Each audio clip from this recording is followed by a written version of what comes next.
180 দিনের মানে 6 মাসের যে কর্মসূচি গ্রহণ করেছেন, উনি প্রমাণ করে দিয়েছেন কথা এবং কাজের সাথে বিএনপির মিল আছে, তারেক রহমানের জিয়া পরিবারের মিল আছে। ইতিমধ্যেই উনি 180 দিনের খাল কাটা কর্মসূচি গ্রহণ করেছেন। ইতিমধ্যেই কৃষকদের জন্য 10,000 টাকা পর্যন্ত কৃষি ঋণ মওকুফ করেছে। ইতিমধ্যেই আমাদের ঘোষিত ফ্যামিলি কার্ড গরিব অসহায় মানুষের জীবনযাপনের জন্য যিনি সহযোগিতা, এই কার্যক্রম শুরু করেছে। এই এক ফ্যামিলি কার্ড বাংলাদেশের পর্যায়ক্রমে প্রত্যেকটি মানুষের কাছে তারেক রহমানের নেতৃত্বে আমরা পৌঁছে দেব ইনশাআল্লাহ। এই উপজেলা নির্বাচনটা তৃণমূলের মানুষের সকলের আশ্রয়স্থল ইউনিয়ন পরিষদের চেয়ারম্যান এবং উপজেলা চেয়ারম্যানরা, সাধারণ মানুষ তাদের কাছে যাইতে পারে। এই কারণে আমি একজন রাজনৈতিক কর্মী, আমি কোন রাজনৈতিক পরিবার ধর্মান্ধ পরিবারের সন্তান না। আমি বিশ্বাস করি শহীদ রাষ্ট্রপতি জিয়াউর রহমান বেগম খালেদা জিয়ার আদর্শকে সকল প্রতিকূলতার মাধ্যমে ধরে আগায় এগিয়ে যেতে চাই।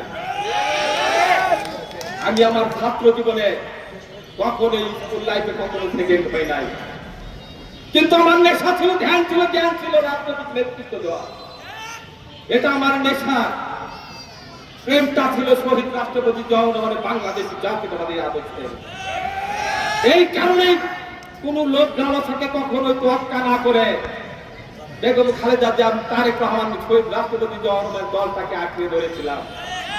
শত প্রতিকূলতার মাঝেও একটি দিনের জন্য ফরিদপুরের রাজপথ থেকে কখনো পালিয়ে যায়নি বন্ধুরা।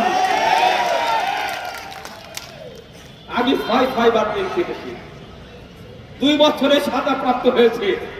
ঢাকা কেন্দ্রীয় কারাগারে থেকেছি। ঢাকা কেন্দ্রীয় কারাগার থেকে মুক্তি পাওয়ার পর 2 দিন পরে ফরিদপুরে ওই আন্দোলনে ওই সময় সর্বোচ্চ মিছিল আমি জাহাঙ্গীর করেছি। 11 সময় বেগম খালেদা জিয়াকে চ্যালেঞ্জ করে বাংলাদেশের বহু রাজনীতিবিদরা তখন পল্টি মেরেছে। তখনও বেগম খালেদা জিয়ার বিএনপির পক্ষে রাজপথে নেমেছে, ফরিদপুরে ছিঁড়েছে, তারপরে হামলা করে রাষ্ট্রদ্রোহের মামলার আসামি হয়েছে।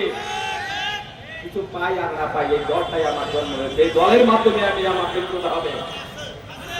কিন্তু রাজনীতি করে দুর্নীতি ছিল, আমার ব্যবসা করতো। আমরা 3 ভাই, 1 বোন। আমার ভাই সরকারি চাকরি করে, আমার মেজো ভাই বিদেশে থাকে। আমি আমার ক্ষুদ্র সামর্থ্য অনুযায়ী আমার জীবনে কোনো সম্পদ নাই। আমার সকল যত অর্জন ছিল সকল কর্মীদের পিছনে ছিল। আমি বিশ্বাস করি আমার জাতীয়তাবাদী যুব দলের প্রত্যেকটি পরিবারের প্রত্যেকটি সন্তান, প্রত্যেকটি কর্মী আমার ভাই, আমার সহযোদ্ধা। আমি যদি ভাত খেতে পারি, আমার কর্মীও ভাত খেতে পারবে। আমি সেই করতে হয় সেবা করার সুযোগ থাকে, মানুষের ডোর টু ডোর যাওয়ার সুযোগ থাকে। আরেকটি রাজনৈতিক নেতা সর্বশেষ গন্তব্য থাকে নির্বাচন, জনগণের সমর্থন আদায়। আমি আজকে কিন্তু প্রার্থী হিসাবে এই জায়গায় বক্তব্য করছি না। প্রার্থী যদি জনগণ না করে তাহলে আমি প্রার্থী হব না। প্রার্থী যদি দল আমাকে সমর্থন না দেয়, দলের সিদ্ধান্তের বাইরে আমার কোনো পরিচয় নাই। আমি একজন ক্ষুদ্র মানুষ, দল করে বিদায় আজকে আপনারা ভালোবাসেন, আপনারা আমার কথা শোনার জন্য দাঁড়িয়ে থাকে। আপনাদের ভালোবাসায় আমি আজকে এই জায়গায় পৌঁছেছি। জেলা শাখার অন্যতম সাংগঠনিক সম্পাদক এবং কাউন্সিলর ইসলামের সভাপতি প্রিয় সাংবাদিক পিয়ার ভাইকে মঞ্চ আসন অনুরোধ করছি। মঞ্চ আসন অনুরোধ। বিসমিল্লাহির রহমানির রহিম। আজকের এই ফরিদপুর জেলা শাখার নেতৃবৃন্দ উপস্থিত রয়েছে।